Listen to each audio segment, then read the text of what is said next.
Okay, so usually Sunday nights is just for me and Sal, but given the traumatic Yankees loss this weekend, we had to call JackO. So we did that tonight as well. He is going to be on at the end of this podcast. Right now, we're bringing in the cuz. Hey, Google, call Cousin Sal. Calling Cousin Sal, mobile.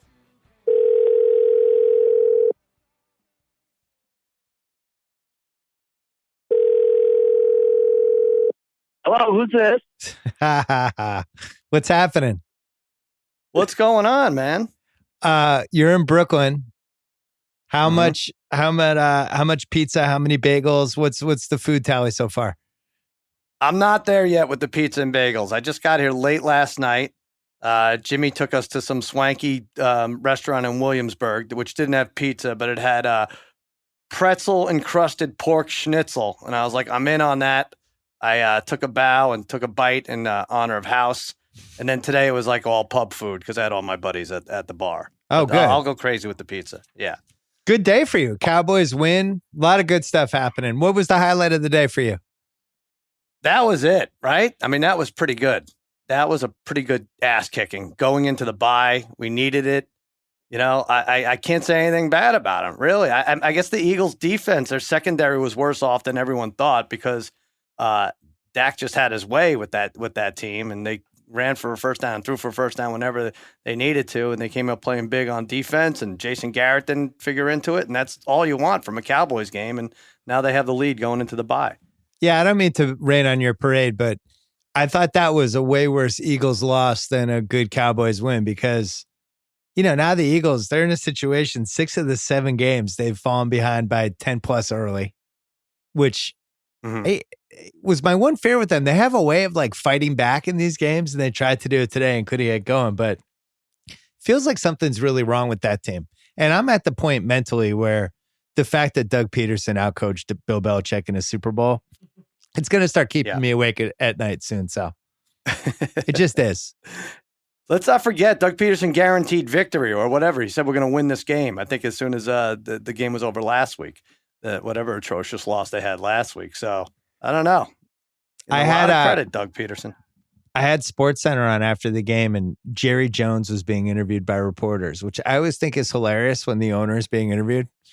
So what'd you think in the box there on the third quarter? Blah blah blah. Like what good outcome is there from a Jerry Jones interview? I guess there's good outcomes for the media, but for the Cowboys, what good can come out of a Jerry Jones interview after a win? I can't think of anything. None. And like I think I said last week, at least he's consistent. He always says he's not firing Jason Garrett, and he never ever fires Jason Garrett. But I will say, like the weird thing with the quarterback with Prescott, boy, it really, whatever the wind's blowing, is people's opinion is like he beats up on the Dolphins, he beats up on the Redskins, and they're like, oh, you got to give him $40 million, give him whatever he wants. I know you just signed Zeke, but you have to give Dak whatever he wants. Then he loses badly to the Packers. He loses to the Jets, and it's like, good thing Jerry waited. And then today he has a good game, and Collinsworth's like, I think he's got to have a cup of coffee with Jerry sometime soon. Like, I know. Can we just wait to see what happens by the end of the year? Maybe he's worth $33 million and not 40, not 30. I don't know. He did look good today. The ball was coming out. Zeke looked good. That was about as good of a Cowboys performance as you're going to get. Collinsworth is never really that critical, but went as far as he could possibly go with the Eagles near the end, where he's like, I just expected a little more from the Eagles tonight, which for him is like, you know, an absolute assassination. I agree with him though. Absolutely. It's a Sunday night game. Doug Peterson, I think he's just dining on this Belichick win. That's it. I think this is just, he's kind of done it now. He's walked it. It's funny. I had Jeff Chow, who the Ringer president, who's an Eagles fan. He emailed he texted Sean Fennessy, Jets fan, and was like, "That was an awful 3 hours. Is this what being a Jets fan is like?" I thought that was mean. I don't know. I feel like he might need to apologize later, especially because things are turning around. All right, so I have a few things to throw at you. First of all, the NFC East record right now is 10-18. Wow, is it that bad? Yeah, I guess it is. You're 6-14 outside of your division. There's only one division worse, record-wise? Can you guess? The division that's worse than that is, the Saints have a good record. Otherwise, I was going to say South. It's not the AFC West. Wait, let me get this. It's not your division because the Bills are a fraudulent. There's 8 divisions. How can you not get this? All right. God. It's got AFC North. Yeah. AFC North is 9-17 and 5-13 in outside division games. The Ravens are 5-2 and have now a 2.5 game lead in the AFC North. And I think they were actually the big winner today because I thought they were the good bad team, the team that just beats the other bad teams. That was a A+ professional win by them in Seattle. And now, they have a chance to be potentially a 3 seed, maybe even a 2 seed if there's some AFC West wackiness. Their defense looked about as good as it's looked all season. I think Marcus Peters is fool's gold, but he did play well today. Most important, Lamar Jackson went into a really difficult place to play and had 5 or 6 holy shit plays in that game. Did you watch that game? Because I thought he was awesome. I did. I told you last week. I don't think you made it at the marquee match. I was like, oh, this should be it. You can't take your eyes off of either of these quarterbacks. This is the game to watch. And Lamar Jackson, I felt like he heard us and said, you know what? I'm going to prove that I'm better than Russell Wilson this year. And not only that, the door's wide open for the MVP. I'm vaulting to the top 2 or 3 right here. I'm making it my game. And he did. He really did. And now Seattle's another team that was just kind of lucky. I think I said the last 8 games, 1-point games, they've won all of them, and they've won very close ones this year, and we weren't sure what to make of it. Obviously, the Rams one was very close, but I'm not going to take anything away from the Ravens. They kicked ass. They're the second best right now in the AFC. Well, as you know, I love to compare everything to the NBA, and we did. I remember like a year ago, we did a whole Mahomes Curry thing, the similarities with them, not just with how exciting and unique Mahomes was and how it resembled when Curry's career really started to take off in 2012-13, right. But that they were ushering in what felt like this new era of football. And I don't think Lamar's doing that. But what he was doing today reminded me of a basketball game when one guy is just really feeling it, and a really close back and forth game. And then somebody's like, oh my God, he just hit a 28-footer. Oh my God, he just went through 5 guys. It was. The crazy thing was, and I watched the entire game, I don't know how many drops they had, but Andrews dropped at least 3 easy 15-yard passes, and they had a couple other drops, but I didn't even feel like his receivers really even played that well. He was just so good, they couldn't lose.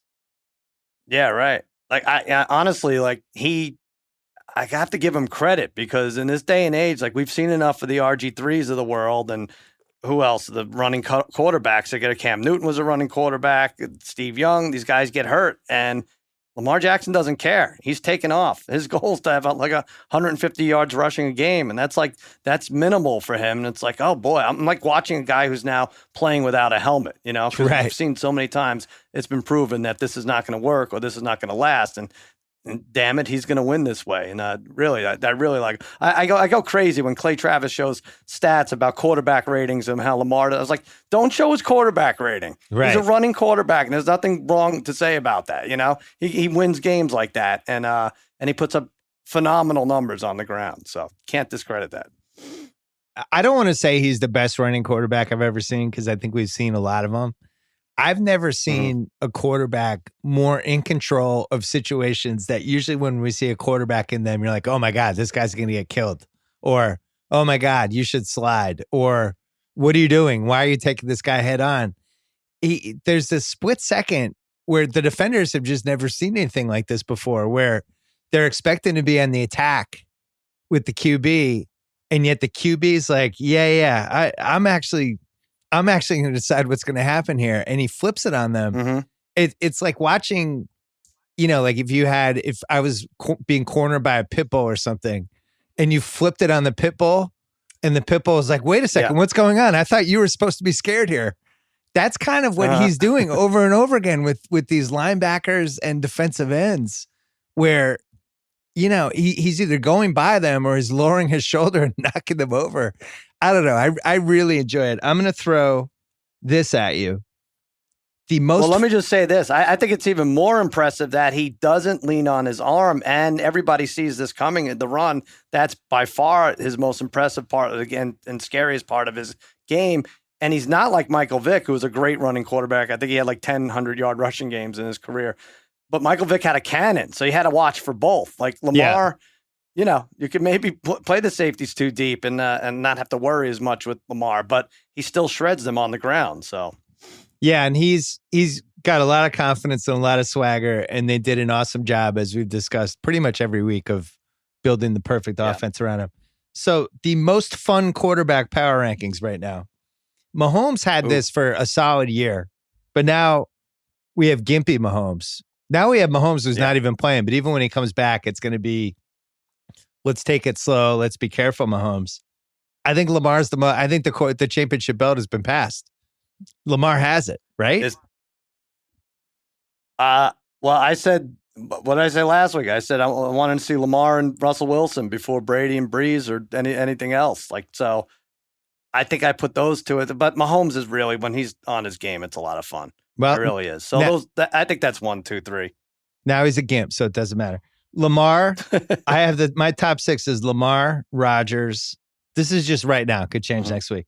Lamar, Rodgers, Mahomes, Watson, Russell Wilson, my 2019 man crush, Jacoby Brissett, and finishing last, Mitch Trubisky.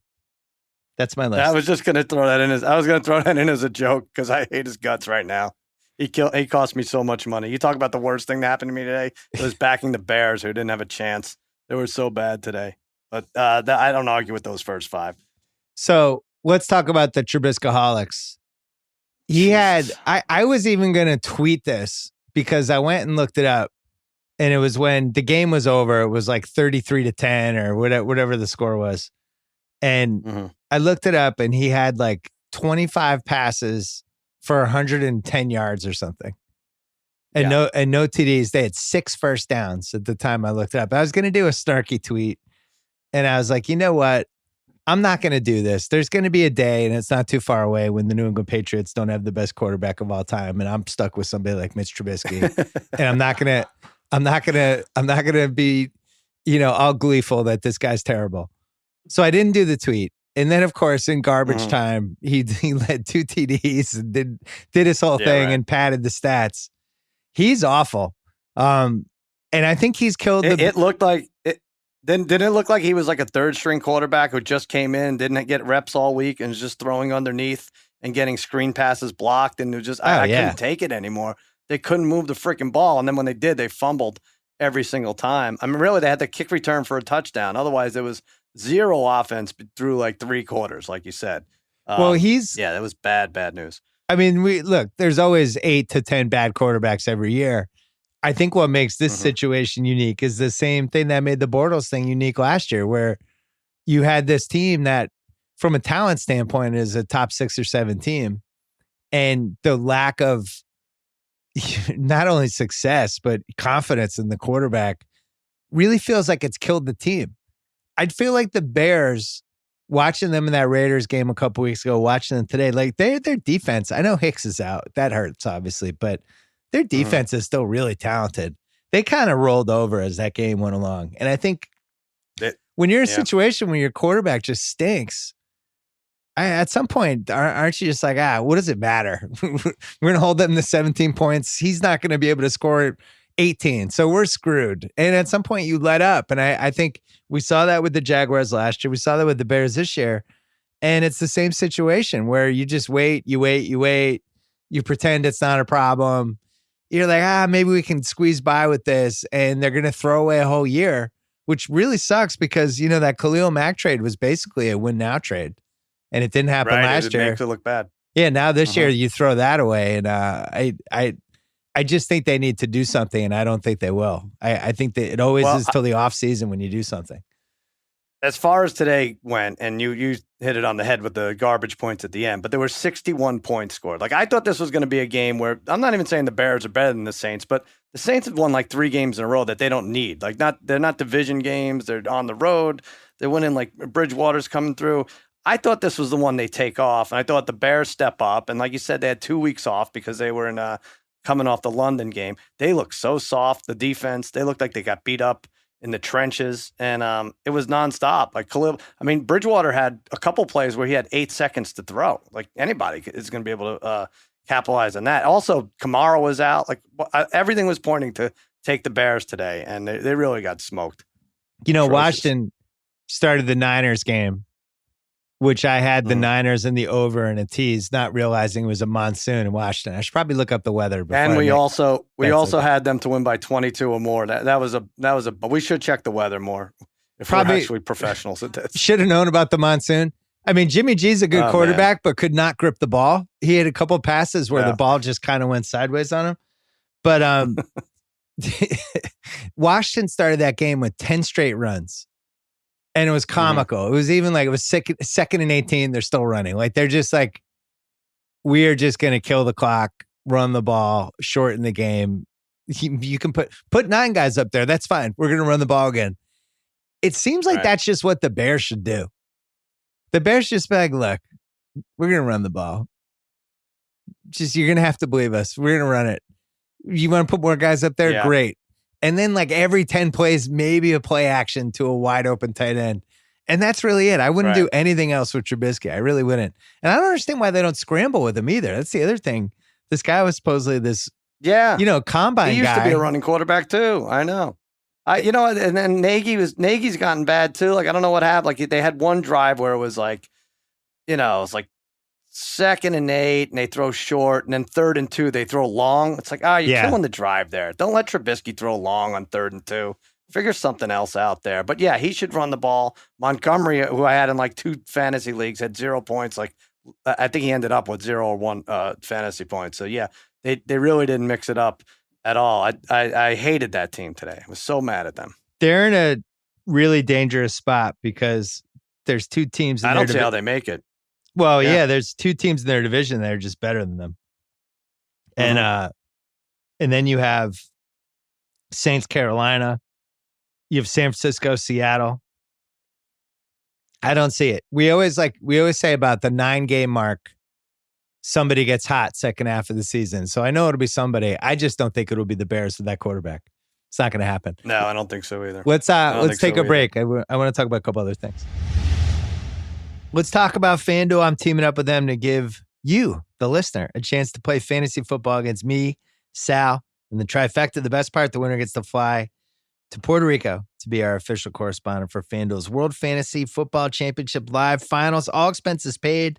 4 days worth of WFFC events in Puerto Rico, including an exclusive beach after party with a live performance by Ludacris. What's the deal, Kyle? You're going? Dude, you tell me. They invited you. I can't believe it. You're going. I need them to tell me. This isn't a joke anymore. Nephew Kyle is going to be there Wednesday to Sunday. We're getting him a one-way ticket because I just think he's going to stay. I don't think we'll ever see him again. Go to FanDuel.com/ringer to enter and draft your Week 8 fantasy team before the games kick off on Sunday. I won $10 this week. Yeah.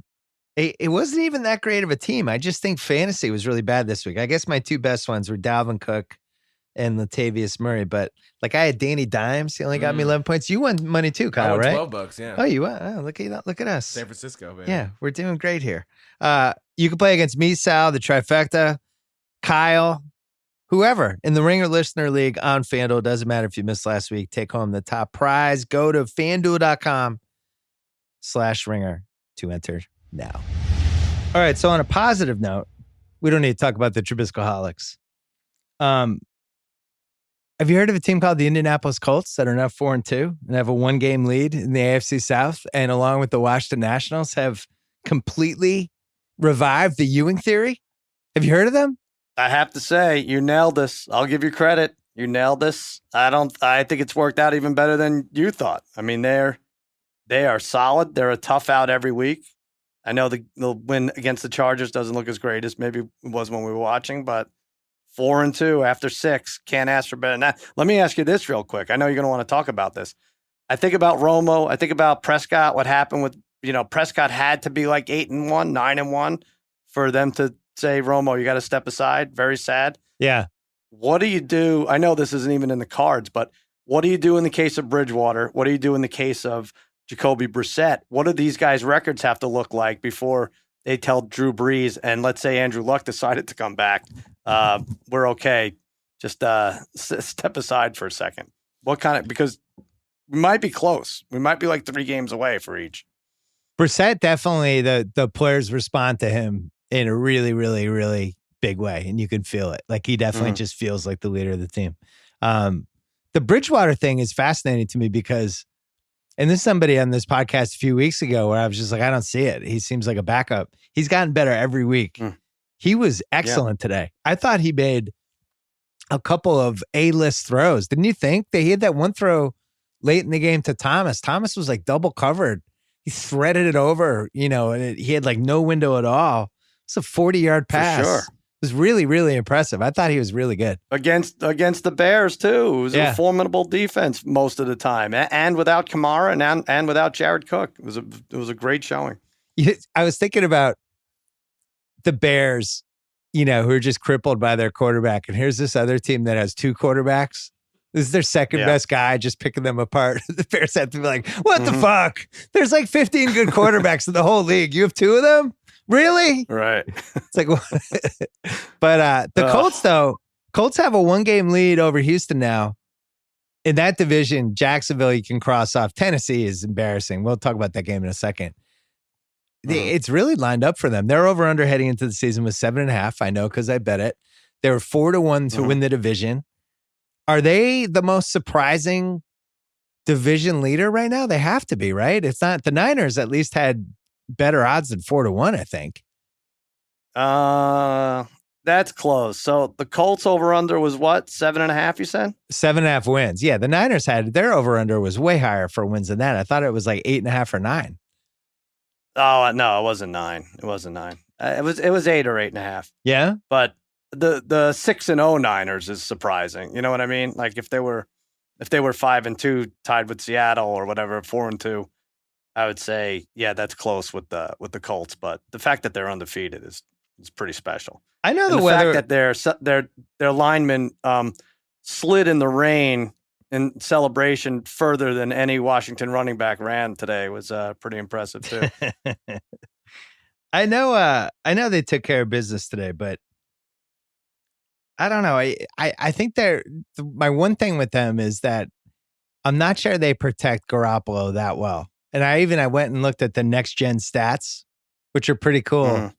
And he's, I think, in the bottom 4 of somebody who has enough time. It was like 2.5 seconds. Kirk Cousins is like 3 or something like that. I have all the odds right now. So San Francisco is 8.5 plus 380 to win the division. Right. Indianapolis was 7.5 and 4-1. They were 35 to win the conference. They were plus 270 to make the playoffs. Okay, yeah. All right. So, slightly, but you do have 2 losses. But, I know. I think San Francisco was like the Bears of last year. Like I'm looking at this now. This includes today's game. 64 points allowed. I know they haven't played world beaters except for the Rams, but 64, maybe they have 1 game fewer than some of these teams. And the next closest is, well, I guess it's Chicago at 105.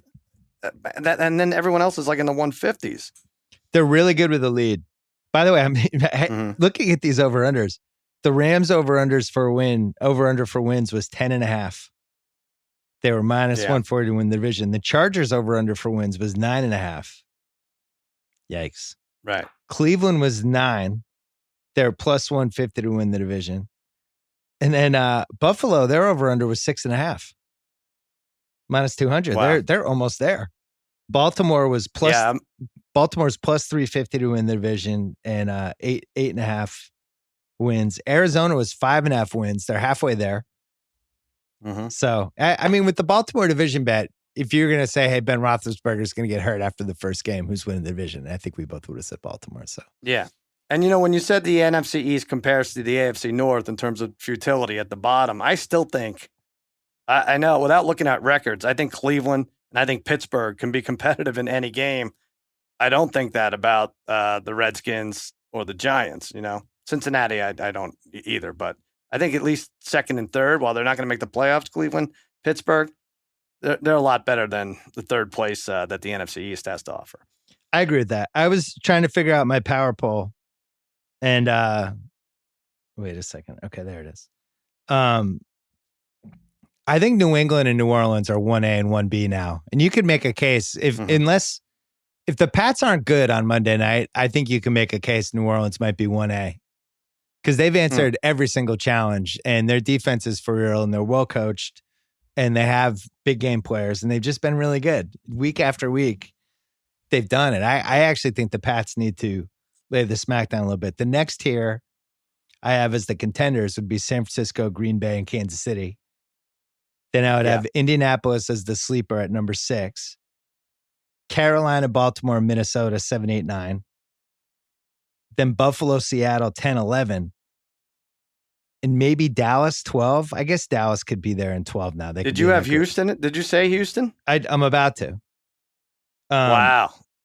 So I have. I mean, Houston beat Mahomes in Kansas City. I know they looked flat today, but isn't that something we were talking about them maybe being a 2 seed? And now they're like 14th on your list. I have Houston 13 and the Rams 14. And the reason I bring this up is, remember when we did this a while ago and I was like, wow, if you go team 9 through team 20, I don't know who would beat who. We have seen there's been some separation because now you get to, once you get to the Rams at 14, now it's Detroit, Chicago, Philly, Jacksonville, Oakland, Arizona, Pittsburgh, Tennessee, Denver. It drops off is my point.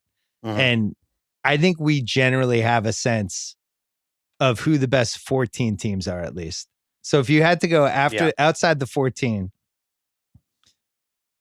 give me a team you think could make the playoffs out of this group. Detroit 2-3-1, Chicago 3-3, Philly 3-3, Jags 3-4, Oakland 3-3, Arizona 3-3-1, Pittsburgh 2-4, Tennessee 3-4, or Cleveland 2-4. Do you like any of those teams to make the playoffs? I don't like any of them to make the playoffs. I think you'd have to set high odds. I think I first have to determine, is it going to be an NFC or an AFC team? And the Bills at 5-1 and 5-1. I think you could be 3-4 in the AFC right now and make the playoffs better chance than the NFC 3-4. I think they show like 14% of 3-4 teams make the playoffs over the years. I think they popped that up in the NBC game. But do you agree with the AFC being easier to get the 6th seed? Yeah, I think once you get past the top 14, I would thought the same thing. I don't think it's NFC. I think it would be AFC. And the team I thought Oakland at 3-3 because I know the final score of that Packer game, and if you didn't watch it, you would think it was a blowout. The game was closer than the score, and the car play swung the game. It just did. I felt like the Raiders were in that game. They were doing what they wanted to do. Jacobs, yet again, was brilliant. And, if they have a flaw, it's just they don't have enough of a pass rush, ironically, because they don't have Khalil Mack, although he wasn't good in the Saints game anyway. But the other QB always seems to have a lot of time against them. But offensively, I think they know who they are, and they kind of hang around in these games. Today got away with them. But they're one of those, they're 3-3, but I actually think they would beat other bad teams. So that would be the one. I think if you're looking for, if the Bills kind of fell off, I was not impressed with the Bills today. I mean, the Dolphins really put a major scare into them. That was not an easy win. You know, even at the end, they got an onside kick touchdown return. That happens once a year. Yeah. Just to cover whatever. And by the way, that we have some idiot friends, right, that had 3-team teasers, and that was monstrous, and you never see it. That was big. Yeah, I was looking at it, and I was like, why don't I put some money on the Dolphins at 9-1? Like, all right, the Bills aren't going to score 40 probably here. Yeah. You know, Fitzmagic always has a weird game, and it would come against the Bills, of course, right? So, you know, and they ended up losing by 10, but that was a good game all the way through. I don't love that Bills team. I think they're a bit of a farce. They really are. I think they have trouble moving the ball, and it's going to come back to haunt them eventually. The Raiders, if 9-7 becomes the 6th seed, I think the Raiders are a possibility for it if that ends up happening. Sure. Are the Falcons the worst team in the league? I couldn't believe the answer to this might be yes, but I think the answer might be yes. They're terrible. I was going to ask you, are there openings at the Ringer for Dan Quinn? Does like Jim Cunningham need an assistant or something? I don't know. Kyle, do you need something? You need your coffee poured? Because if you're ever going to fire anyone, that's the guy. I mean, they just looked listless. They weren't a 10-point underdog against the Rams. Yeah. They were a 3-point underdog, and they were never in that game. And I don't know, maybe Jalen Ramsey makes a difference, but I don't think that he should. I get that Ryan was hurt, and that did it. They weren't going to come back from that, but really, really bad offensive. They had 38 yards rushing, I think. I don't know what it is with them. It'd be tough to say they're worse than the Bengals, but maybe they are. I loved the Rams today and would not allow myself to bet on them because I've been burned and had my feelings hurt by them multiple times. But it did seem like if the Rams were ever going to get going, God, what a great opponent to have that crappy Falcons defense, and that got him going. The Jalen Ramsey trade happened after we had done our podcast. It's funny. So they've traded 5 first-round picks for a variety of things.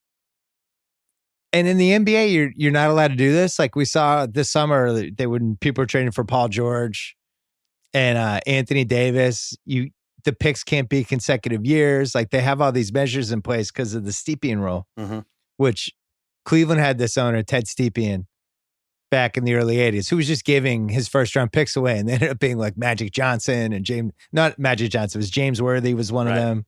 I think Charles Barkley might end up being one of them. But so the NBA put all these rules in so teams couldn't just brazenly do this. And then you have the Rams. They're just kind of all in on this team now, and I'm not even sure they're a playoff team. I think it's bizarre. I really don't understand the motivation behind it. You have to feel like you're one piece away to make a trade like that. I personally thought they gave up too much. I don't know what they do. I feel like they have a different they have bundles of money that other teams don't have access to. I know they trade picks and everything, and that helps. But they're constantly playing for this year. And what's weird is you saw Jared Goff play like he did the last few weeks, and like you could easily conclude, all right, maybe this isn't our year. But and also it doesn't make sense. Marcus Peters was supposed to be so much better under Wade Phillips' defense, and he just wasn't. So I don't know why you would be convinced that Jalen Ramsey would be the same, but it does seem like, although they had 38 yards rushing, so I don't know if he was the difference today. Maybe Peters and Ramsey just needed new jerseys. Well, it's weird because, let's say the stadium was open and they're trying to kind of own the year, right? The 2019, this is our year. It's the year of the Rams. We got to go all in, empty every bolt we have because we're trying to own the city. I would get it, but the stadium's not open yet. Yeah. And next year when the stadium does open, when is it open next year or a year and a half? It is next year, right? Yeah, it's next year. I don't know how they're going to be able to field a contender with all the money they have going out the window. And unless there's something about the salary cap, I don't understand. It just seems like just between Gurley, Goff, and Donald, that's an insane amount of money. I don't understand how you have a 53-man roster with that. I agree. I don't either. But then they get rid of Dominican Sue and they get rid of other players, and it just seems like guys are in and out in the revolving door. So we're going to do guest lines in 1 second. I have a question for you first. Yeah. Which QB has the highest quarterback rating right now? I hate this stat, but the quarterback with the highest rating. Don't look it up. Don't cheat like you. No. I'm just looking at teams here. No. Well, I'll say Jacoby Brissett. No, good guess. No? I like Jacoby Brissett. Yeah, who is it? I'm trying to think why you would bring it up. The listeners are in the car right now. There's some guy who's parked right now. He's about to get it. It's like, fuck, I just really want the answer before I get out of my car. I'm going to drag it along. The answer is Kirk Cousins. Oh, wow. Kirk Cousins has a QB rating of 114.3. He has 13 touchdowns and 3 interceptions. He was available. He's made quite a comeback. He was available on our fantasy waiver wire for 2 solid weeks. He looked awesome today. He was throwing BBs. He was throwing darts. He also, according to Next Gen Stats, he has the most time to throw of any QB in the league, 3.05 seconds. For what's that worth? Wow. Hey, last year, Crown Royal launched the first off-the-field water break to encourage fans of the game to moderate and hydrate to stay in the game. Whether you're watching in the stadium, watching at home, or in a bar, have a great time, enjoy some Crown. Just don't be that person that ruins it for everyone. Make the right call. Take a water break. So who made the right call or not this week? I have to give special attention to Bill O'Brien, who did something I've never seen in all my years of watching football today. They're down 5. Yeah, you didn't like this. Yeah, they're down 5, 2:41 left. They're on like their own 4. They have to punt. They have all 3 timeouts left. He frantically calls timeout. Coming out of the timeout, they take a safety to take it from 5 to 7. And then they punt to the Colts. Only now they have 2 timeouts instead of 3. Well, what happens? They get the ball back with 50 seconds left. Guess how many timeouts they had? 0. Now they had to go 80 yards. If you know you're going to take a safety, guess what doesn't help you? A timeout. Just take a delay a game. You're going to go back 2 yards anyway. Or have one of your guys just jump off sides and have that go back 5 yards. Why are you taking a timeout? Why are these teams so stupid? Yeah. My son wouldn't do this in Madden. That's my Crown Royal water break. The timeout was dumb. I don't kill him for the safety. I think that could go Safety either was way, great. but I didn't mind the dumb. safety. Yeah. I just don't understand why I needed a timeout to decide to do a safety. They needed another. They had a minute left. Yeah, you're right. All right, I'm going to give it. But you're being sarcastic here with your good call thing, right? No, it said or not. I think or not. Okay. Yeah, I think. Guess who needed a water break? Bill O'Brien. He needed a big glass of water to rethink why he lost the timeout. Jesus. All right. I'll go with a coach as well. I didn't know we were doing this. I'm going to go with a coach as well. And he could celebrate with some Crown Royal. Andy Reid. To win that game, I know we think Denver's terrible. All we heard all week and all we knew was that Denver was going to run the ball all over the Chiefs. Everybody runs all over the Chiefs. Everybody had Philip Lindsay in their weekly fantasy draft or try to scramble to trade for him in a regular fantasy league. And what did they do? Anytime Flacco dropped back to pass, they sent somebody and they sacked him. And he was in more 2nd and 16s and 3rd and 16s. And because he's Joe Flacco, he couldn't come back, even though they went right down the field and scored 6, went for 2, didn't get it. Mahomes gets hurt. They don't score you would think that would inspire them. Nothing. It inspired the Chiefs defense. It inspired Andy Reid. Yeah. Nice play calling there. You did it. Good job by you, Andy Reid. Crown Royal reminds everyone this football season to take a water break and moderate to stay in the game. You mentioned Denver. You went. That was your first time to the Denver Stadium, right? Yeah, that was fun. That was a lot of fun. It's a good crowd. I felt bad for them. I really like Joe Flacco was like, there was one part where Joe Flacco, and then I ended up seeing it on the replay when I came home. He gets scared of the balls that are deflected. Like he'll throw a ball that's deflected and it's coming back at him, and he like makes a face as if there's like an avalanche falling down on him. Like I don't know what happened to him. Like, wouldn't you think?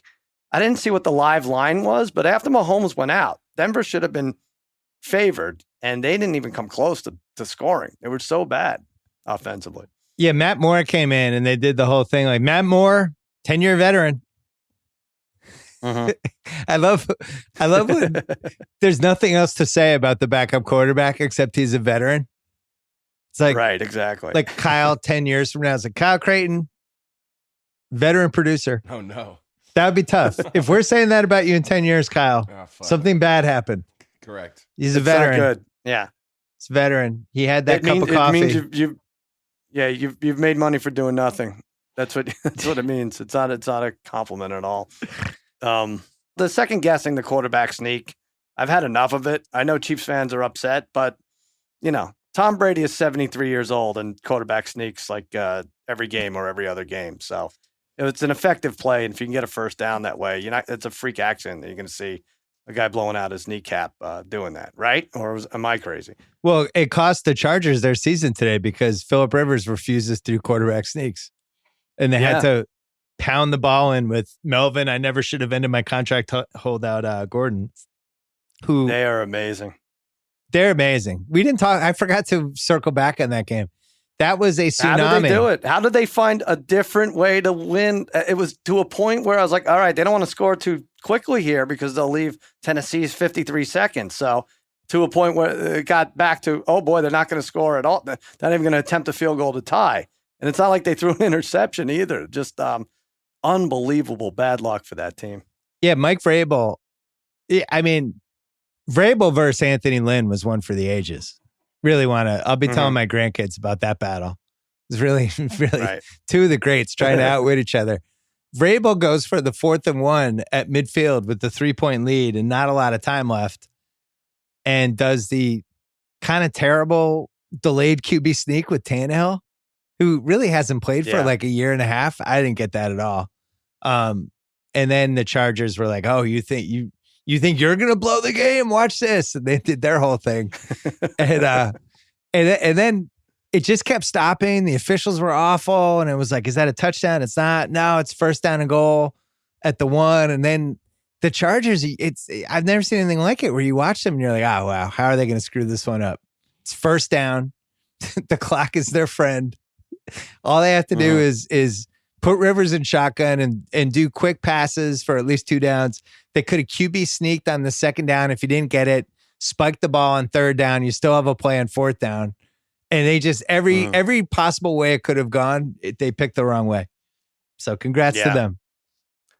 It really is something. I want to say for something real quick before we get to the lines, and everyone's like, the officiating is getting worse. I know one area it is definitely getting worse is spotting the ball. Yeah, they it's spot bad. the ball wrong on close plays all the time, and then they go to like a 4-minute review, and the review will clearly show that Bridgewater was short by a yard, or somebody else was short by a yard, or 3/4 of a yard, and they don't overturn. They stay with their shitty whatever they called on the field. Like, it can't be beyond the reasonable doubt anymore. Just we have enough angles where if you see a knee down and you see where the ball is and you see where the red flag is, and if he hasn't reached the red flag, overturn it, because it's a big, you're losing a challenge, you know? That's a huge deal to lose a challenge if you get it wrong.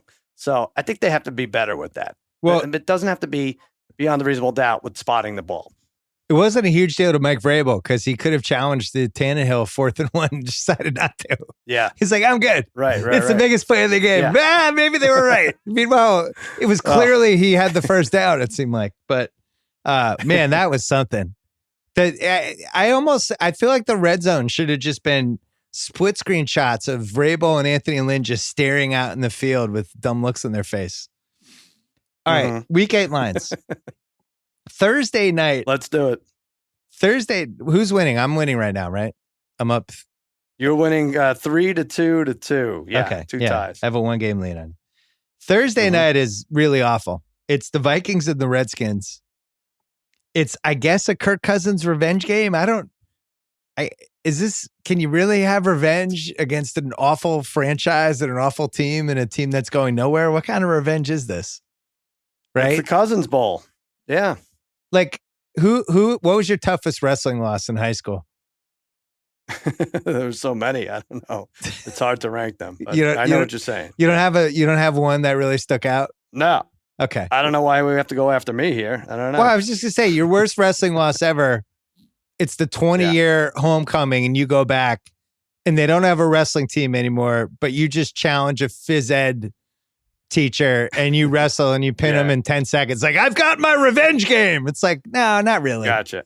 Not really. You didn't really get revenge. So same thing with Kirk Cousins. It's like that, like that clip I sent you. We sent each other about Tom Hanks fighting the Fonz after the Fonz beat him up. As a kid. Yeah. Karate Tom Hanks. Yeah. Yeah. You, me, and our cousin Jimmy and Daniel, we have crazy text threads, and there was a long text thread about the Tom Hanks Henry Winkler feud that we never knew about. Yeah. Now we have all our listeners Googling this. This is a real thing. Tom Hanks apparently got Henry Winkler fired as director 2 weeks into Turner and Hooch. And they are like two of Hollywood's legendary nice guys. And yet there's some sort of feud. It's fascinating. The nicest guys. Yeah. It doesn't make any sense at all. But then I pointed, I was like, no, this is well documented. And I showed a Happy Days clip of, I sent you guys. Yeah, that's true. They were Tom Hanks doing karate on the phone. Yeah. Every time you send me a Happy Days clip, I'm amazed that Henry Winkler was the coolest guy in America for like 6 years. He really was. Our entire childhood, he was the coolest person on the planet. I have for Thursday night, Vikings minus 14.5 over the Redskins. All right, you went. Oh, who gets this? I can't screw this up because we have Hawks watching us here. I think we tie. Kyle, you should decide who wins these because we need an arbiter, a fair one. I said 17.5. You said 14.5, and it's 16. I believe we tie, right? It's 16 or 15? It's 16. We're both off by 1.5. Yeah. All right, we tie. Okay, good. Awful start. game. Sorry, America. I don't know if. Yeah, that's really bad. Not really good for Fox, but they really better lean on this Cousins Bowl thing. I think you really have to step it up in the pregame show because the game itself isn't going to be great. So whatever you do in the pregame show, you're going to really have to make it count. Maybe you should wrestle the phys ed teacher. Maybe you go back. All right, I'll bring up. You know what? I'll wrestle him, Hanks, and Henry Winkler at the same time. It's a tag team match. Listen to Washington's pass catchers today. A guy by the name of Quinn, Wendell Smallwood, Sprinkle, McLaurin, who had a couple good games, Sims, and Richardson. I don't know what to expect with this game. Yeesh. Not pretty. Sunday marquee. Are you okay with me going Pats Browns for this? I saw that. Is there one you would go instead? It's a pretty bad week. No. This is it's not that good. Chris Ryan, who if Philly had won and Buffalo looked better, I would say maybe that one. But I think you're right. Chris Ryan, beloved Ringer executive editor. We found out that he loves pumpkin patches, and in October on the weekends, like he's big on just going to pumpkin patches and checking them out and all that stuff. Wow. This is a pumpkin patch weekend, I think. Oh yeah. Where you're really not missing any major NFL action on Sunday. This is the time to go look for Halloween costumes with your kids. Go get some pumpkin patches with Chris Ryan. Whatever you want to do. This is the weekend to do it, I feel like. Yeah, we used to call it apple picking, right? Then last year we called it apple picking. Pumpkin patching is fine too. Yeah. Apple picking too. I think Chris is more of a pumpkin guy, but yeah, apple. By the way, he's really not. I made this joke like a week ago, and it's been a running joke in the mayor offices. He was taking a day off and we turned into he's going to a pumpkin patch. That's fun. Sunday marquee, Pats home for the Browns. Mm-hmm. I mean, just a lot of fantasy guys in this, at least. I have Pats by 10 over the Browns. You nailed it. I said 10.5. It is 10. Yeah. You're a little nervous about this one. I'm nervous about the Pats. It's gotten to the point where I'm Googling to see when N'Keal Harry comes back. He's 21. He hasn't played it down yet. It's like, it feels like we really need him at this point. Josh Gordon's banged up. We don't have a tight end. I'm watching Gronk. What channel was he on today? Fox? Yep, he's on Fox now. Yeah, Sunday pregame. I'm like, Gronk, just come on. Just put some pads on. What are you doing? Just go back. Yeah. We need you. Then we're watching. Are you more nervous for the Browns or the Jets? I'm more nervous about the Jets. I think there's a frisky element to that game that with the Jets fans and who's that loser, the fireman, him getting involved. There's a lot I don't like about this game. Who's that loser? What's his name? I feel the same way. At least with the Browns, I know everyone's afraid Beckham's going to break out for 400 yards every game. Yeah. But you have the most disciplined coach of all time against Freddie Kitchens and the Browns, who are the least disciplined. I mean, they have the most penalty yards in the league. Yeah, we should be able to take that. I don't think you lose that game. The watchables, I have 4. They're not even that watchable. They're just more watchable than the barely watchables. Mm-hmm. First one, Buffalo at home against the Philadelphia Eagles. Here's why I think this is a watchable, because this is kind of a season on the line game for the Eagles. I don't know if they can go to 5 losses. I'm also not sure they can keep the Bills defense off them. From what we saw today, they couldn't keep the Cowboys defense off them. So right. I have the Bills minus 1.5. You got it exactly. Wow, you're cheating. I had 1. It is 1.5, like you said. Yeah, I don't know. Are they what? I think they really could be the worst 5-1 team of all time. I know I'm setting myself up for disaster here, but and Bills fans will hate me, but I'm not impressed with them. Well, here's the thing about today, and we see this every year. It's the old, how hard is it to get up for like the Dolphins game? Mm-hmm. Next week's the game where it's like the playoff atmosphere. You bring out all your best plays, all that stuff. This Dolphins game, you're just trying to get through the game. So I think that line will end up at 3. Next one, Colts-Broncos. This probably should be in the barely watchables, but I just love Jacoby. I love the Colts. I had so much fun watching them today. I feel like they've won me all the money that I lost in all the other games. I'm probably even or close. Colts, I had -7.5 at home against Denver. And what did you have? All right, I had you out here. I said 6, and it's 6.5. So it's right in there. I thought it was 8.5. What do you mean you thought? Oh, you saw it? Yeah, remember I texted you because I wanted to do a tease. This is the one game I looked up. So what is it? What is it? Is it 6.5? Well, maybe it moved or something. Hold on. Let me see. Maybe it did. 6.5. Is that what I said? Yeah, 6.5. 6.5. You like it on a teaser? I do. I like it on a teaser. I like it straight up. I just like it. Colts. Denver could go to hell if they kill a teaser this week. They really can. The Flacco thing when the fans turn on him gets really sad. Because I think they kind of hate him anyway deep down because he threw that pass that ended the Broncos season that time, the 80-yarder in the playoff game. So they're already coming into it kind of fuck this guy, and now he's literally fucking them. Well, it also makes Elway look bad. I don't know what kind of legacy he had for quarterback bringing quarterbacks in, but now it's like Flacco, Simmons, like you were able to get Peyton Manning to come play for you. That was it, right? That's what he did. Yeah. Everything else, not impressive.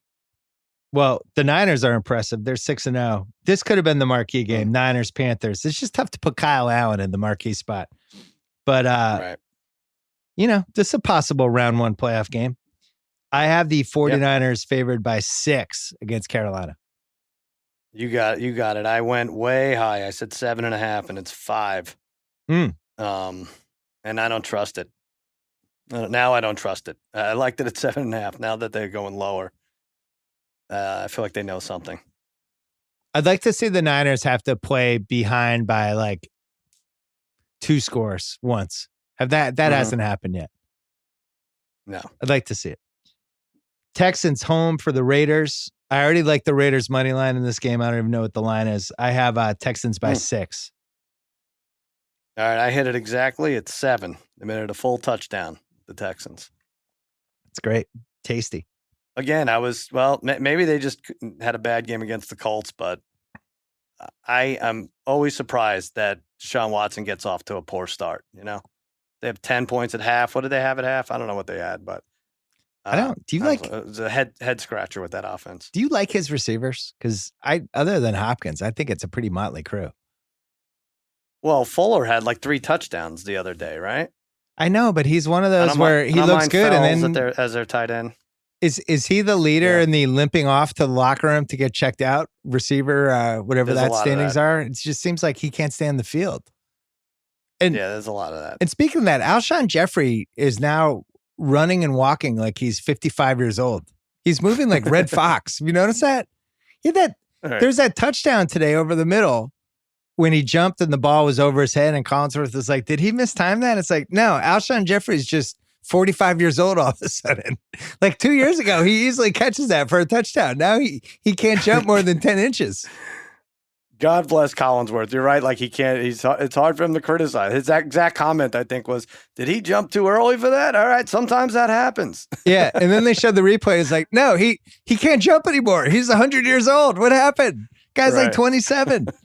I think we're gonna find out he has like a torn meniscus after the season. Barely watchables. Yeah, I have 6, which really sums up the week. First one. Get the booze ready. Bears Chargers in Chicago. I have the Bears favored by 2.5. I said 3, and it's somehow 4.5. They're a 4.5 point favorite. What are you talking team that about? could not move the ball.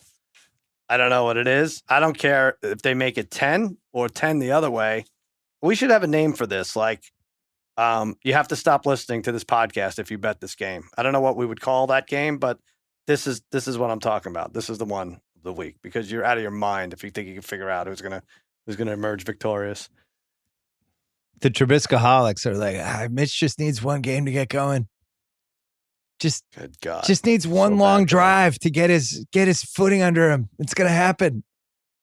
He's a streaky quarterback. Had them plus 7.5. I had them on an adjusted line parlay. 6 teams. First 5 are in. That's all I need in real life for money and then lock it in to win the title.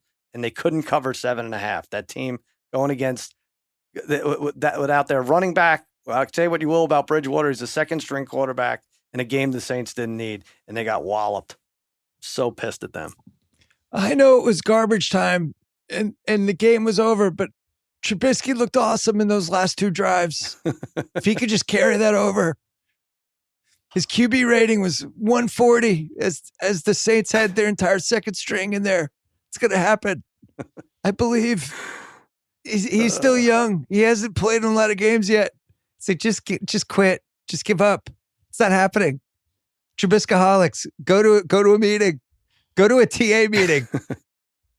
Go to Trubiskoholics Anonymous. Talk to somebody who can help you.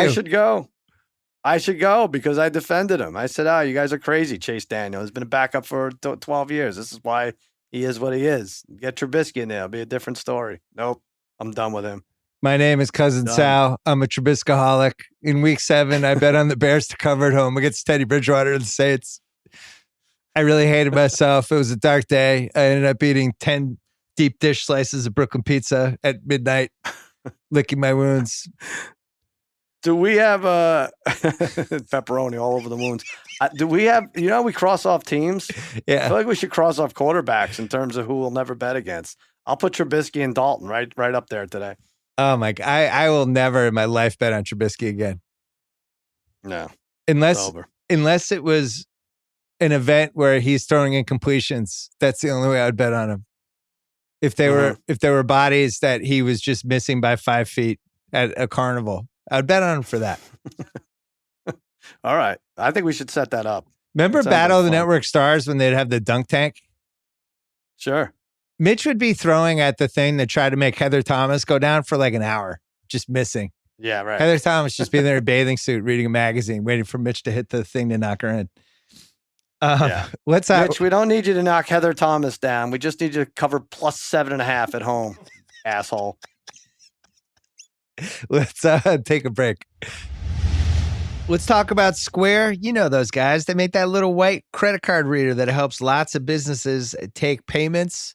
I've used them, I think, for pretty much every haircut that I've had in the last 4 years. Here's what a lot of people don't know. They make so much more than just a white card reader. Let's say you're opening a restaurant. You're going to need registers to ring up orders. You're going to need managed tables, pay your employees. Maybe you do a catering gig and you need to send an invoice. Square can help with all of that.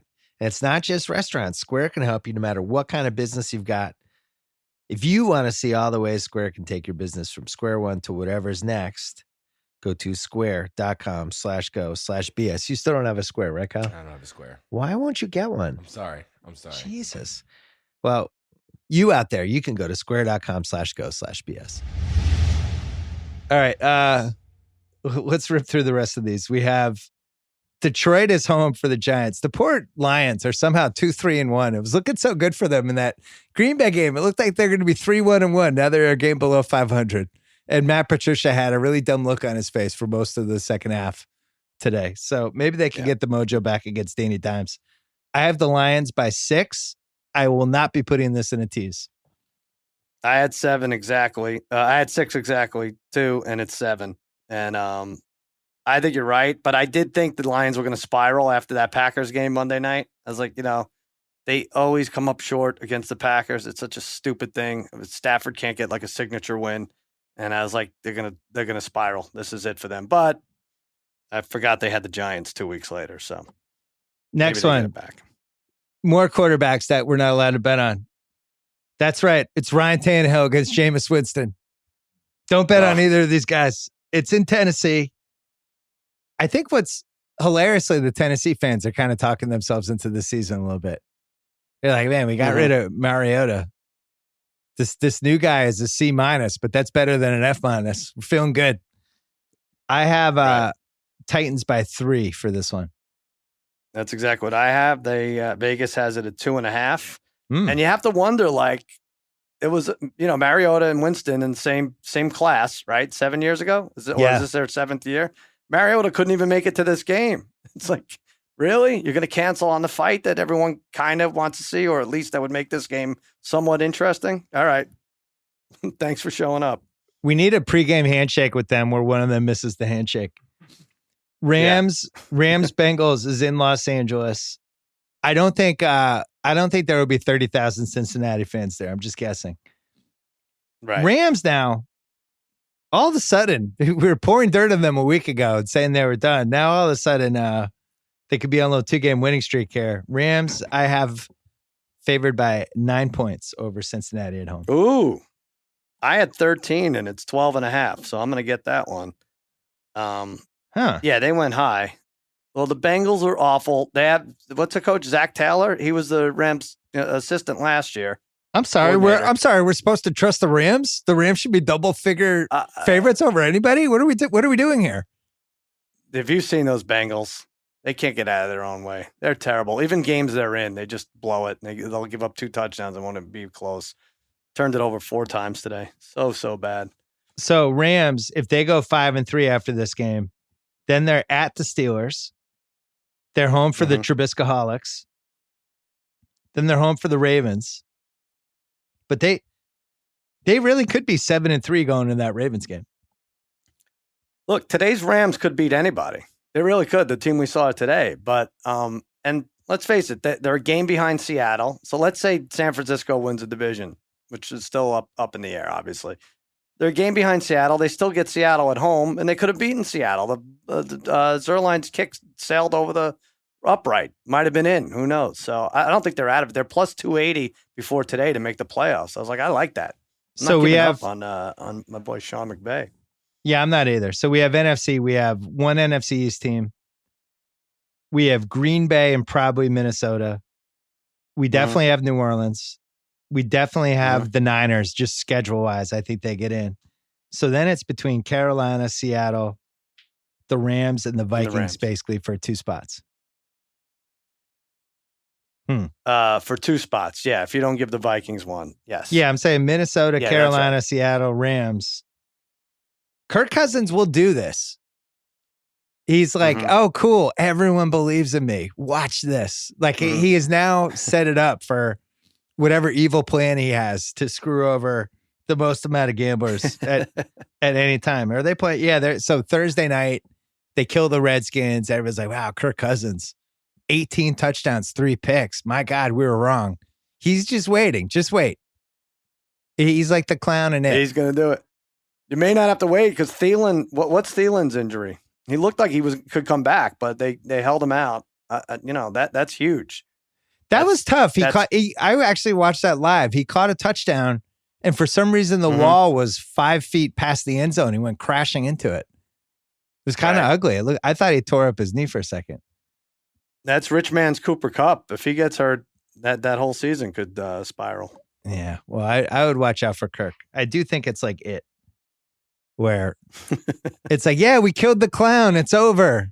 It's all behind us. And then, no, you didn't. The clown's coming back. You didn't kill anybody. He's pulling you back into the sewer. Yeah. He's not done. It 3 with Kirk Cousins. Next one, Saints home for the Cards. Cards are somehow 3-1. The Cards are 500 through 7 games. That's a great division. What is the happening? Best division in a long time. Yeah. Well, that's a fun one. They're 3-1, but I think they're 12-point underdogs in New Orleans this week. What do you think? No, not that high. It's I said 8 and it's 9. Yeah. I'm looking good against you here. I'm up 8-6, including ties. Well, I'm hitting the rest of these. I think I will say Rookie of the Year did not very impressive numbers wise, Kyler Murray, but did he wrestle that top spot away from Danny Dimes with the win? I mean, I personally think it's Jacobs. I think he's the best rookie I've seen this year. I was just going to say that. He's got to be a solid third. Maybe that could be a good bet for us because if we think the Raiders are a sneaky 9-7 type team, and it seems like Jacobs is off the radar unless you've actually watched a Raiders game. He's easily the best rookie this year. I like McLaurin well, let's too. Get Danny Dimes out of there because the Giants are going to win 5 or 6 games. The Raiders could win 8 or 9, and Arizona is not going to win that many, but they're in the best division. So I think it's between those two, Murray and Jacobs. Is that guy Chase Edmonds a rookie? I don't know what he is, but that was awesome. Ridiculous. They activated David Johnson. He did have a carry, but Edmonds went crazy. Can I read you a couple of Mike Francesa tweets? I love it. Do it. Cards walked in and buried Giants in their building. Embarrassed them. They aren't badly coached. It is much worse than that. They are complete losers. Later. If you watch the coach's press conference after another terrible performance, you understand why the Giants are a gift 2-5, should be 1-6, and why he is a career loser. He is clueless. His Twitter is really rounded into form, I feel like, Francesa. Did he mention in any of those tweets that the Giants were one of his best bets this week? Well, I think Giants -3. I think that's why he was so mad. I know, but to say they should be 1-5, like these are all reasons he wouldn't take him as a best bet. He's just mad. Yeah, you're probably right. Shermer's fourth quarter decisions were as bad as I've ever seen, and Jones regresses by the week. I think this was a rough week for him between the Knicks. I'm sorry, the Yankees and the Giants. Yankees. Well, he was, and then there's some discrepancy too. He's saying, and no way you bench Encarnacion. They're a mile away from benching Encarnacion. And they're like, really, like 36 hours later, it's like, he's been a disappointment. He can't play anymore. He's got to be gone. That's it. But he's right about Shermer, though. He's right about Shermer. 3rd and 18, he hands off to Barkley. So you figure they're going to punt because they have 2 timeouts and a 2-minute warning. 4th and 15, they run a play, and he sat. Like that was the most surprising thing of the day. Chase Edmonds, by the way, 23 years old, the 4th round pick. So I think he's a rookie, right? Oh shit! So he's a wild card for Rookie of the Year. That guy's really good. I don't know where he came from. He drafted 2018 from Fordham. Yeah, so he's got a year under his belt already. Well, that makes him ineligible, unfortunately, for Rookie of the Year. Yeah, forget it. Sorry, Chase. Seattle is in Atlanta. I had no idea what to do with this line. I picked Seahawks -6. I said 6 also. This is the one I and you were most off on. It's 3.5. Oh, that's come on. Atlanta's done. Is this supposing that Matt Ryan's playing, or is not? Is it Schaub? What who's in there? I can't believe Schaub is still in the league. It's like you could have told me Jake Delhomme was their backup. I would be as surprised. Mm-hmm. All right, the poop fecta. Yeah. Jacksonville is home for the Jets. I don't know why this is any better or worse than Seahawks Falcons, but I have the Jags by 2 against the Jets. By the way, the Jags could be 4-4 if they win this game. Right. I think I get this. Kyle, help us out with the math. I said 6. The number is 4.5. So I'm a 1.5 off, and you got it. 2.5 off. You got it. Congrats. Well, 4.5. Yeah, Jacksonville should win. No, I'm just saying it's a short week. I'm trying to go over the game here. Forget it. Oh, I think that line's too high. I think those teams are even. Yeah, they probably are. Let's see what the Jets show us tomorrow. What's so good about the Jaguars? Their best defensive player was Jalen Ramsey. They traded him. Yeah, like once you're trading your one of the 3 best guys in your team for future first round picks, like that's the white flag to me. Listen, they don't need him. They picked Andy Dalton 3 times. You know how hard that is? Poor Andy. Can't do that. It's impossible to say, Andy's stats aren't great, but their offensive line is probably, you think that's the worst one? It's one of the 3 worst. It's pretty bad. He's just running for his life. Yep. Sunday night, this was a lot more fun 2 weeks ago to look at on paper. Chiefs Packers. It's now Matt Moore against Aaron Rodgers. Not as fun as Mahomes or Mahomie. I have right.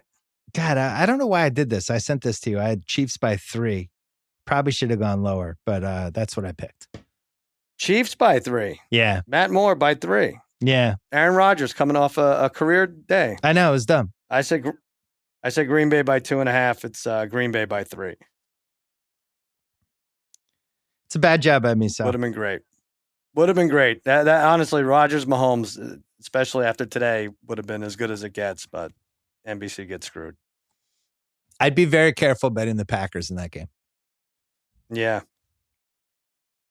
Yeah, you figure between the Packers and Seattle, and it might be both going up against backups, and I don't trust either of those to win outright.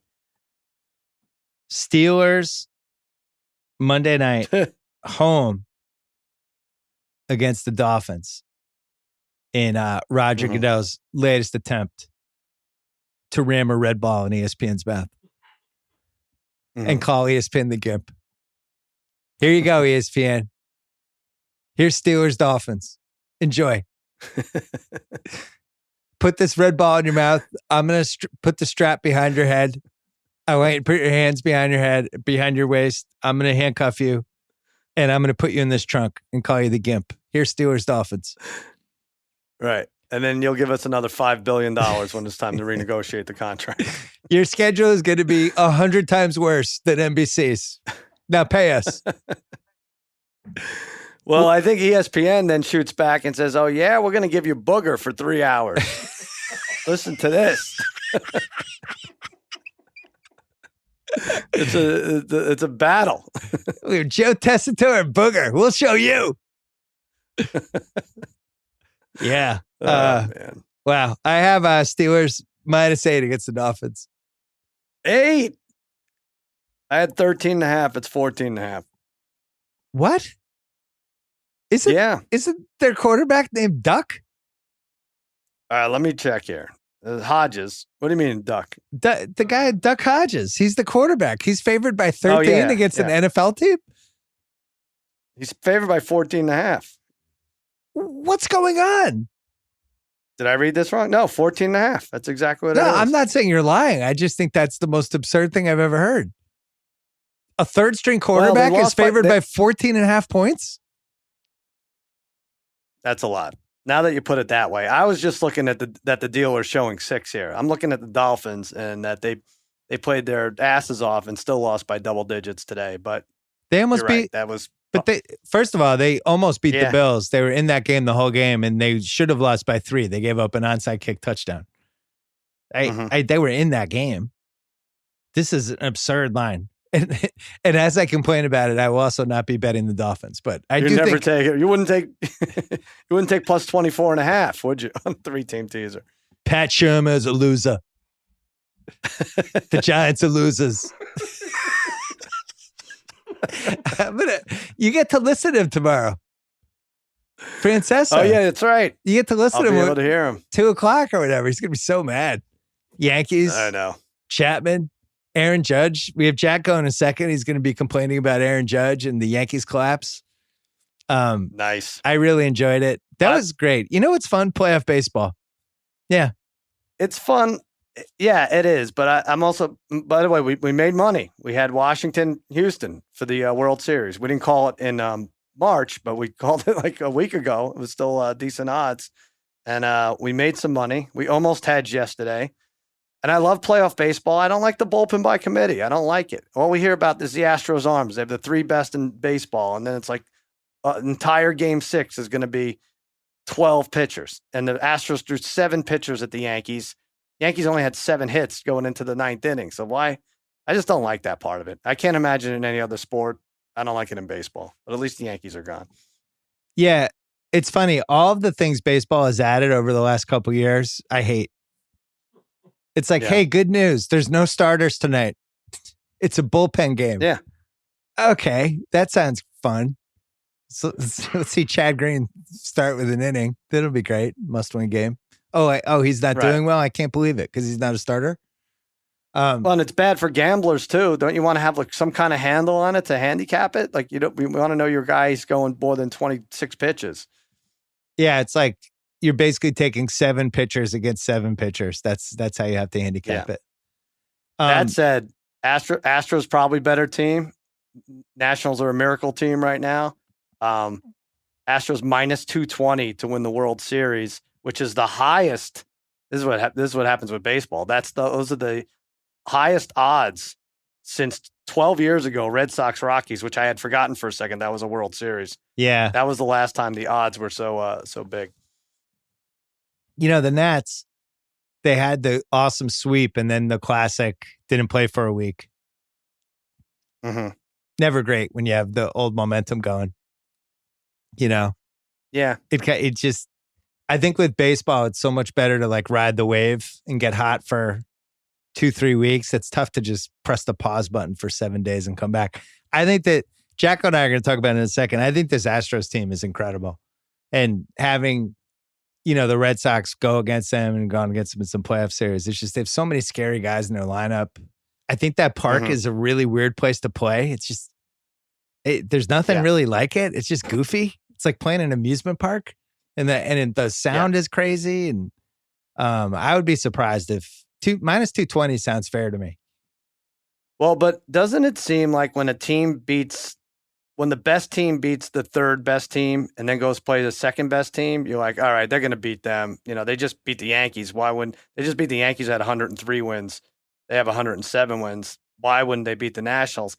And it just seems too easy to do that. I mean, you're going to get a game. You're going to get Scherzer at plus 160 betting in that game one. And it might be too much of a layoff for the Nats, but I would be careful. I think this is going to be close.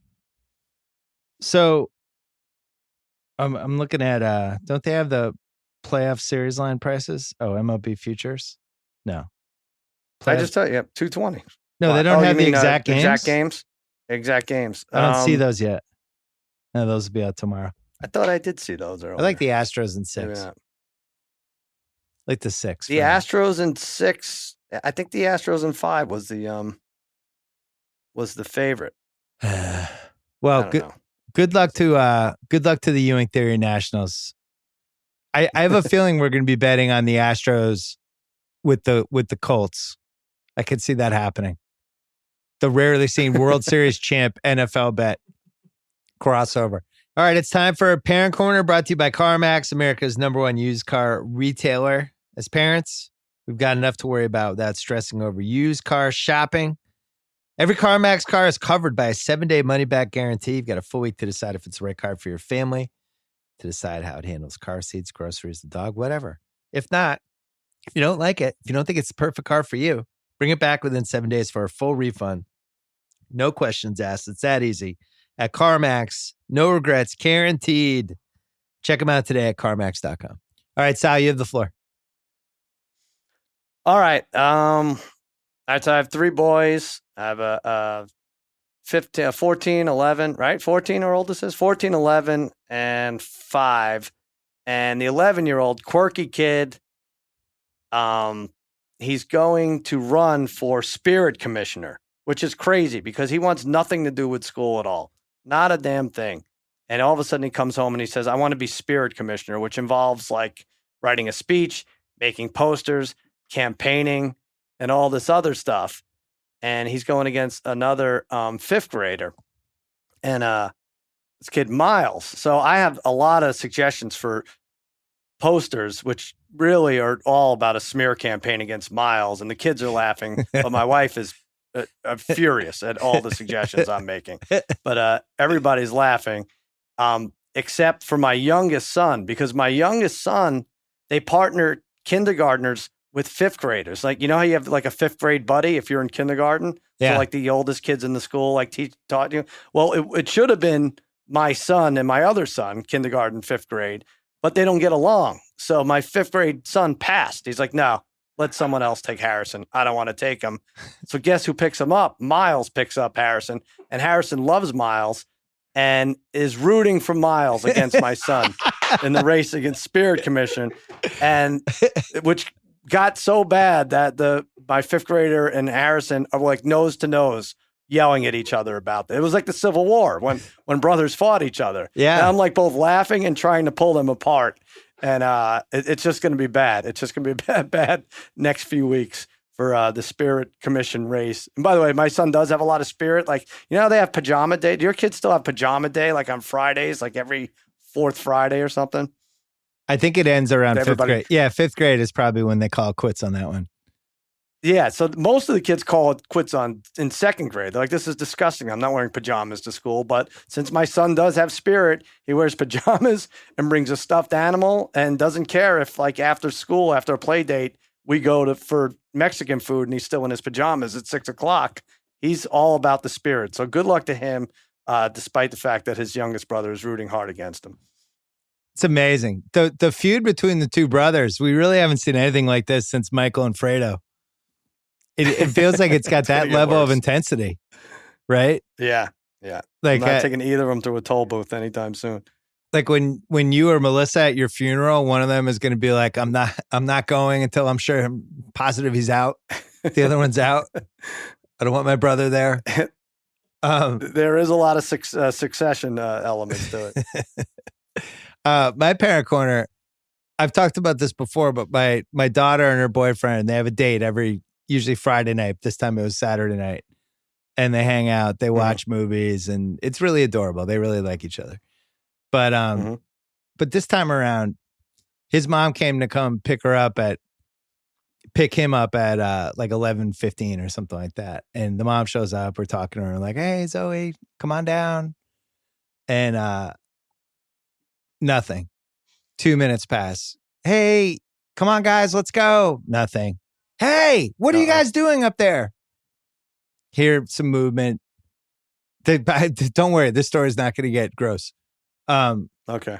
They come down. They're both like look like they've been asleep for like an hour.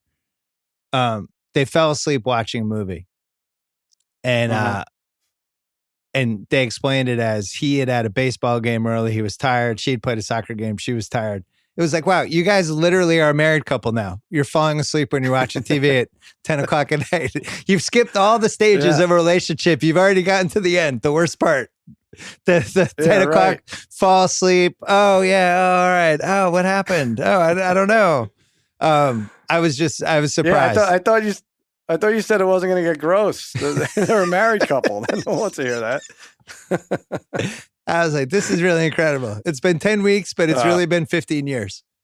So yeah, that's good. Right. So they're getting divorced soon, I think is how this is going to play out. Excellent. All right. And remember, CarMax only sells the best used cars. Those are CarMax certified with over 200 stores nationwide and more than 50,000 CarMax certified cars to choose from. They make it easy to find the perfect car for your family, and they have your back with a 7-day money-back guarantee on every vehicle. No haggling, never any pressure to buy. Drive worry-free for 90 days and 4,000 miles, whatever comes first. With the CarMax limited warranty, start the search for your next car now at CarMax.com. What do you have to plug? Well, I got a lot. Bear with me. Lock it in, 4:30 to 5:30 Eastern on FS1. Thursday, I'll be at the pregame desk in New York. You know, Howie, Terry, Tony, and Michael are based here in New York, so I will be there giving my pick live. Well, I'll tell you now, it's the Vikings. And Jimmy Kimmel Live's in Brooklyn. Springsteen, Alicia Keys tonight. Kelly Ripa, Eddie Murphy, John Krasinski later in the week. And and you're going to be on Against All Odds, the NBA pod. We do over-unders. We talk about your MVP vote. We really get in deep how much your MVP vote means to you. Rookie of the year, first coach fired, all that stuff. Well, we taped this already. We talked on Rookie of the Year about what happens if Zion gets hurt. He's as great as he is and as big of a lock as he is. He's also the most dangerous Rookie of the Year favorite we've had. What happens if he gets hurt? He's already hurt. So we talked about all the possible candidates, including one guy that I threw at you that I was like, watch this guy, 25-1. I'm not going to tell you his. You have to listen to Sal's pod.